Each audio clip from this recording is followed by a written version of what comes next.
Hey there, this is Matt once again. Welcome back to another review. This is for a guy named Craig who messaged me on Facebook and he said, "Hey, I'm getting you a movie off your Amazon wish list and could you do a review for it?" And it is White Men Can't Jump. And I said, "Absolutely." So if Craig, if you're watching, thank you so much for this. Now, as for the Blu-ray, it has the theatrical and extended versions. It has a music video, trailers, and a TV spot. And for what I could tell, the only difference between the theatrical and extended version, as far as I know, is it was just one scene where after they win this basketball game in the extended cut, you actually see them getting the check. And it's like, wait a minute, you gave these small trophies. We want the big trophies. I do see why it was cut out, but yeah, I'm not sure if that was enough to justify having two versions of a film, but whatever. I w- this was a surprise hit. I wish we could have gotten interviews. Woody Harrelson, Wesley Snipes, director Ron Shelton, more of the cast, the crew. Because again, this was a surprise hit. White Men Can't Jump. And it's from the guy who directed Bull Durham. He went on to direct films like Tin Cup with Kevin Costner and Cheech Marin, among other movies. And I enjoy this film. I've enjoyed this film ever since I saw it back in the day on VHS. Because, first off, these two worked very well together. Wesley Snipes and Woody Harrelson previously had worked together on a film called, was it Wildcats? I think it was a Goldie Hawn movie. I haven't seen the film, I've heard of it. And then after this, they would work on Money Train, which I know a lot of people don't like Money Train, and it flopped. And in fact, I will review that after this. I liked Money Train. I'll probably say I like this a bit more because the pacing is a bit stronger, and I would say it's a bit funnier than Money Train, but I still like Money Train. I think, again, I know a lot of people don't like it, but I think it's a bit underrated. But White Men Can't Jump, these two had great electric chemistry with each other. And just the trash talking and the back and forth that they have. And even by the end of the film, where Woody Harrelson's relationship crumbles, but what you see by the end of the film is a friendship be born between these two guys. You know, he's got, yeah, Joe, will you help me? They're about ready to play one-on-one. Will you come out and play? Na, na, na, na, na. And the movie's about street hustling, basketball. Woody Harrelson and his girlfriend, played by Rosie Perez, are on the run because Woody Harrelson owes his money. He plays these street games, hustles people to get any extra money he can. Wesley Snipes realizes he's been hustled, invites him in. Hey, why don't you go play? He's able to hustle him a little bit. They get pissed at each other. The girlfriend or Wesley Snipes' wives, they both come in and say, no, you don't work together in this tournament. They go, fuck no. They decide to do it. They win the tournament. Woody Harrelson fucks up again, needs to get her back. He's able to with a little bit of help with Wesley Snipes, a friend of Wesley Snipes, and Jeopardy with Alex Trebek. And then he needs to repay the favor for Wesley Snipes. Has to go against Rosie Perez's wishes to do that. Does the right thing, but still loses out. But even as Wesley Snipes said, maybe it's for the best. Because this was a constant thing you guys were doing. And maybe it's best that it doesn't work out. And like I said, sort of the end of the relationship, but sort of the beginning of this friendship. And it's hard to review a comedy, because how do you review a comedy other than, is it funny? Yes, then it worked. If it's not funny, then it's a shitty comedy. And I thought this was a very funny movie. And also, the direction by Ron Shelton is really good. How he sets up the way California is. We have these three guys, these street performers singing, and Woody Harrelson's character walking down by the beach, and street basketball and well-filmed street basketball. Of the sports, I would say I'm more a fan of basketball than any of the others. I don't watch a lot of basketball. It's nothing against it. I don't really have the time to watch sports anymore. But if I did watch one sport, it would be basketball. And these guys did pretty good job in basketball. From what I understand, the people who were training them, they even said that Woody Harrelson was a bit better basketball player than Wesley Snipes. But we see Woody Harrelson comes in. He's a lot of fun. My old man was a preacher. I love this shit. It gives them the street performers $1. And the street talk, the street trash talk. I think as a kid, this was the first time I had heard that. For example, the Yo Mama jokes. I think this was the very first movie I heard that kind of stuff. I mean, this came out in 1992, and I had this on VHS. So I saw it fairly early. And I remember the VHS vividly to the point I remember at the beginning, because it had basketball stuff in it, there were previews for VHS tapes of basketball players. Like there was a preview for Larry Bird, for Michael Jordan, some of his stuff. Maybe Magic Johnson. I also seem to remember maybe the Olympics. I know Michael Jordan, Larry Bird, and I'm fairly sure Magic Johnson at the beginning of the VHS tape for this.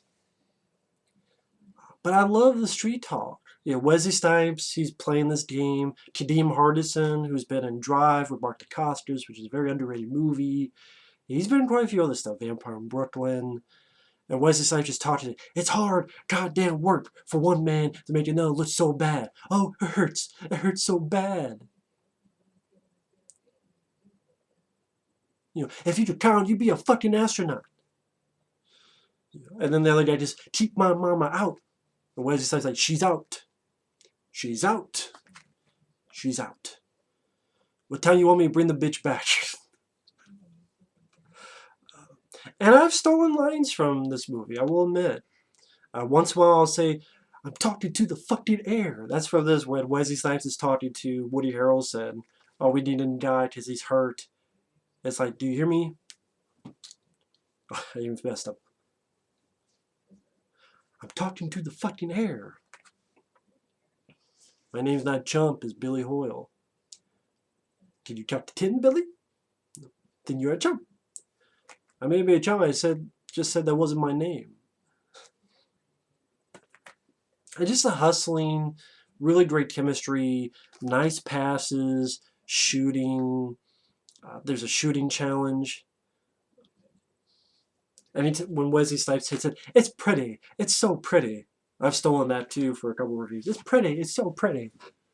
And Kadeem Hardison, he thinks, oh, we're going to win against this goofy guy in the hat. And Kadeem Hardison keeps going, we going sizzler, we going sizzler, we going sizzler. You see the goofy shorts and the backwards hat, it's like a fucking goof or a chump. Unless I'm doing it for a reason. I like it when you pay attention when he says that, the camera cuts to Wesley Snipes, and you see this look come over Wesley Snipes' face. And because he's smiling, and then he's kind of like, he sticks his tongue, like, if you pay attention, you realize on his face, that's when he realizes he's been hustled. And watching it so many times, it's nice that the director, maybe even to give credit to the actors, that they put those little things in there that when you rewatch. Again, when you rewatch this film, pay attention when they're doing the shooting challenge, and when he said, well, you look at the clothes, the backward cap, oh, look at a fucking geek or a chump. And he's like, it's hard, goddamn work, look at this pretty.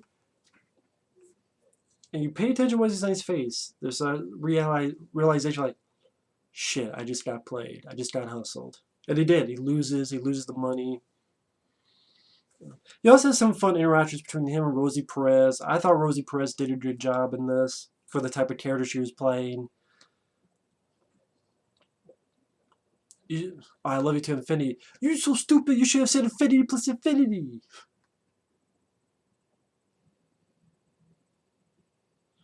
Or when Wesley Snipes come in, hey, you ripped me off, and she's like, you take that shell, shoot your ass, pulls a gun on Wesley Snipes. Even like other supporting characters, like Wesley Snipes comes up with a way to hustle with Woody Harrelson. They hustle this guy, and this guy needs money, so he goes to his car, gets his hood on, robs this store, and then the guy was like, Raymond, is that you? Put that fucking gun away and take off that hood. What you trying to do? Hey man, he's trying to play me, man. How about this? Fine, you won't give me money? Hell, sell you this gun, man. A lot of crazy fucking people out there. A lot crazier than me. I mean, that's even how they put the supporting characters in there and get their moment to shine is very entertaining. And when he loses, I won't get my other gun. Shoot everybody's ass. And they get the fuck out of there. And even some really nice exchanges of dialogue. Woody Harrelson talks to Wesley, will you tell this Gladys Knight and the pimps? Pimps! It's Gladys Knight and the pimps! Or when Woody Harrelson's talking with Rosie Perez, and Rosie Perez is saying all this weird stuff. You know, you're not supposed to give me water. You're supposed to empathize with me. And then when they have an argument, he's leaving. It's like, we'll get the hell away from you, psycho Chiquita nutcase. That's what Woody Harrelson calls Rosie Perez. I thought that was pretty funny. Woody gets hustled. The girls make them work together for the tournament. And that's where you get, again, some nice stuff with the comedy. Where these rivals that they're going to meet at the end. They're like, this shit's too easy. I don't want to play anymore. Fuck it. And Woody Harrelson keeps fucking with him. Is that a big Z on your fro? Why are you, the Black Zorro? Come on, you Gomer Pyle, droopy-eyed son of a bitch. You tell Aunt B my pies are ready, or I'm gonna kick your ass. And they're fucking with each other. What, you still throwing out bricks? What is this, a Mason convention? What, clank, clank? I need like a welding torch to play in this lead. I got an idea. Let's start right now and gather up all these bricks. And let's build a shelter for the homeless. So maybe your mother has a place to live.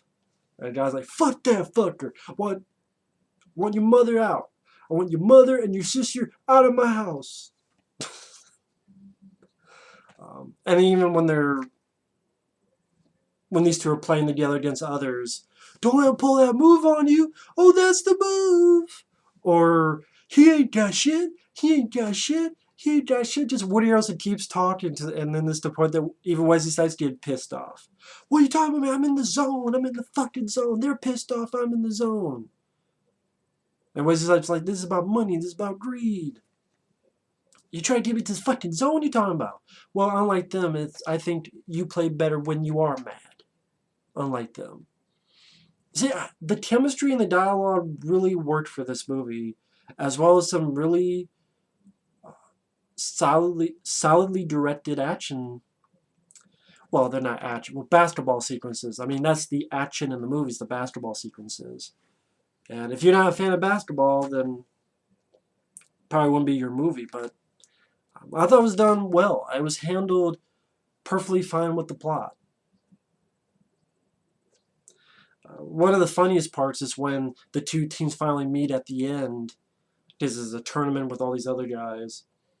And Woody Harrelson's been fucking with all these other teams. Not just these two that become the rivals at the end of that tournament.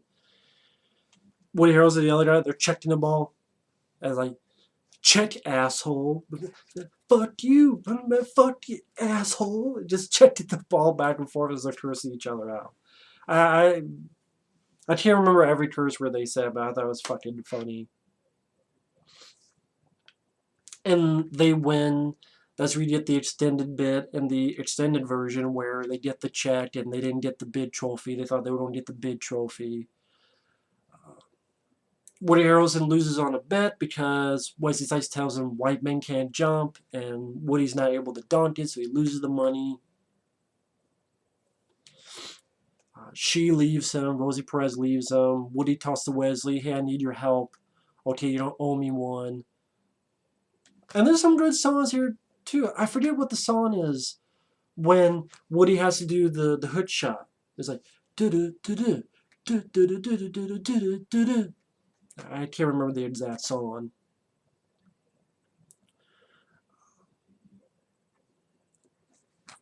I guess the one weird thing about the movie is the Jeopardy thing.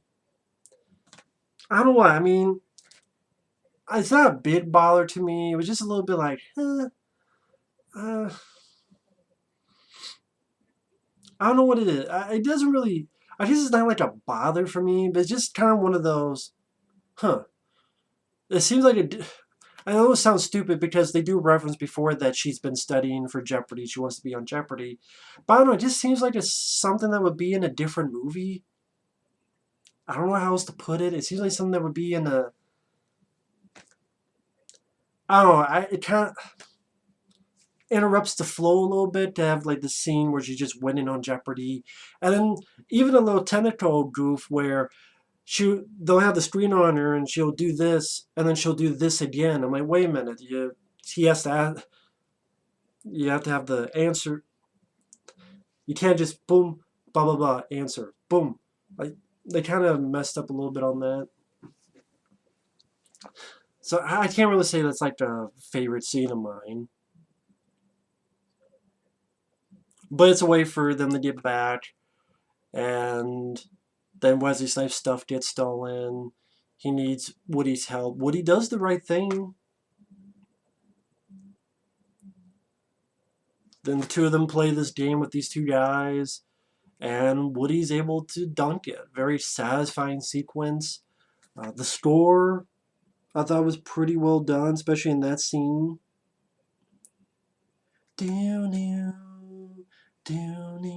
Benny Wallace. And when Wesley puts it up and he slams it, and they both fight, yeah.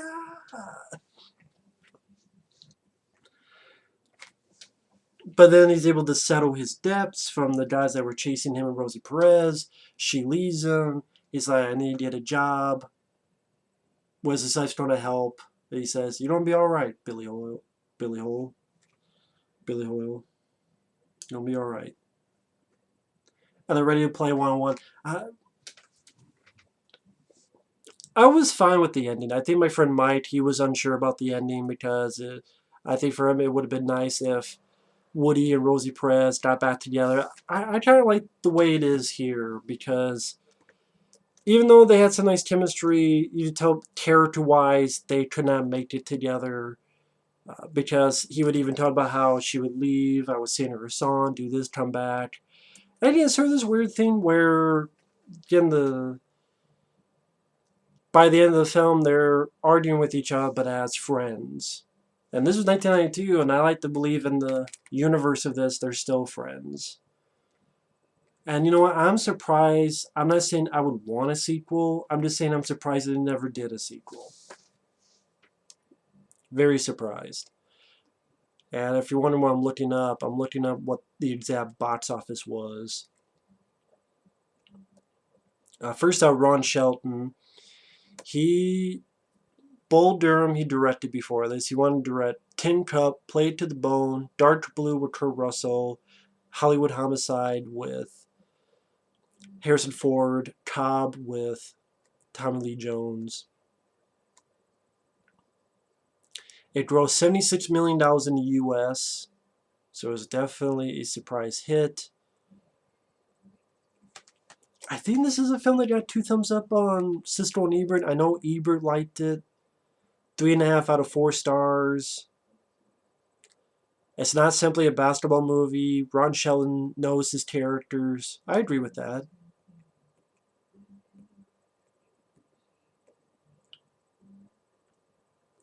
Bob Lanier, Detroit Pistons and Milwaukee Bucks legend and Hall of Famer, was hired as a basketball coach for the film. He was impressed with the two, You know that between the two of them, Woody Harrelson was actually the better player.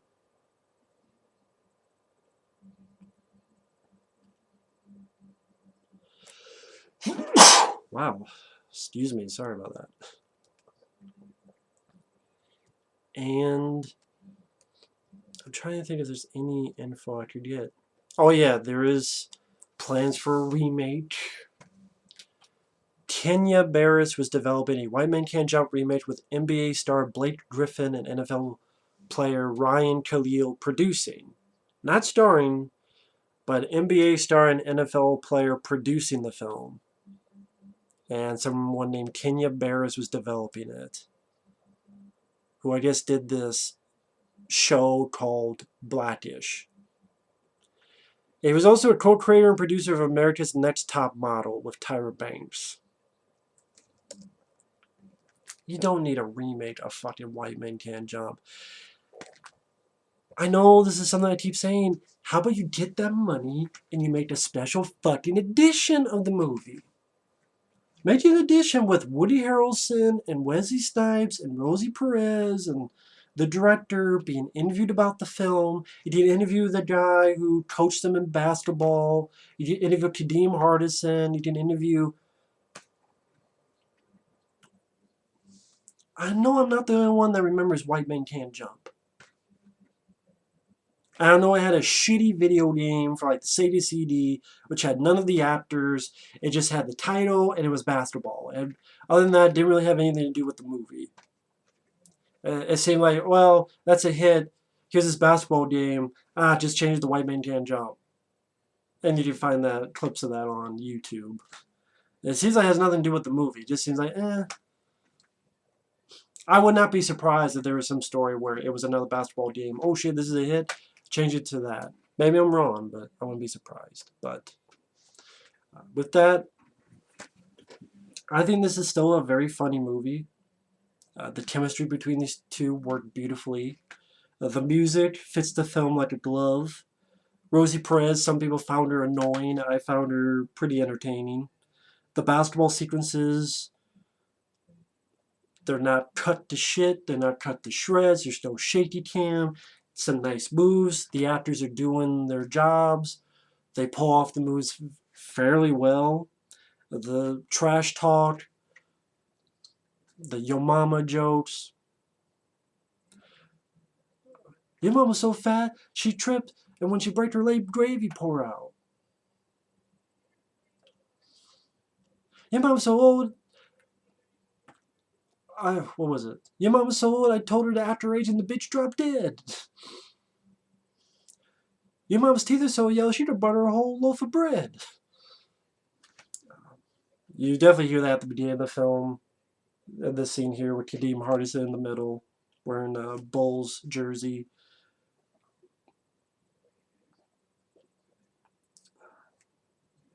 I can see why this was a box office hit. It deserved to be. So, very entertaining film. Good chemistry between these two. It's a film that I don't know if a lot of people talk about nowadays, but still a pretty damn entertaining flick. So thanks for watching. Take care. Next time I'll talk about the next and last Wesley Snipes Woody Harrelson team up, Money Train. See you guys later.